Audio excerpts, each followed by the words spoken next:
What's up guys? Today I'm going to be installing some BMX pegs on my Mongoose Legion L20. Yes, it is a long ass name if I'm going to, not be family friendly. Anyway, so we'll get to it. You want to firstly mount your bike upside down. I've seen that in a lot of other videos. It's a good tip.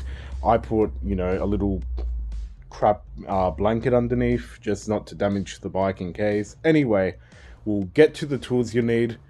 These are the tools you're going to need: a 3/8 socket, a socket extension or breaker bar, whatever you want to call it. For my case, my axle uses a 15mm socket for the nut, the axle nut. There's a little, trying to not get too close to it because they'll cause a shadow, but there's a little, I don't know what you call it, like a little ring that goes in the BMX peg here. Probably can't see it, probably should do it the other way. Goes in like that. That will have to retain for the install.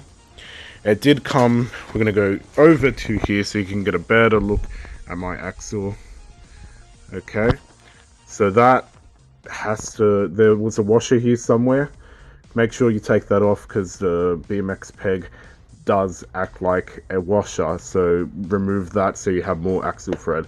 Anyway, I know people's axles are different. Some people have bolt axles that's like a bolt, so this isn't for that install. This is kind of specific for this bike in particular.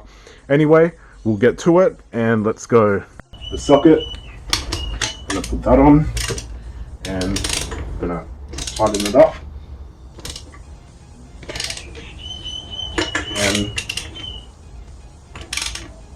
Okay, that is it.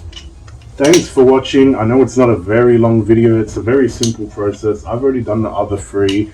Make sure you go around and double check it. Make sure it's tight so it doesn't come loose.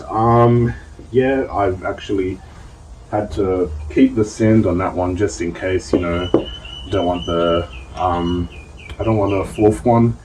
I want it to be quite practical, so if I'm not doing BMX track and I'm just riding normally on it, I can use it as a normal bike. Yeah, thanks for watching. If you enjoyed it, leave a like. If you didn't, dislike it, and that's it. Thanks for watching.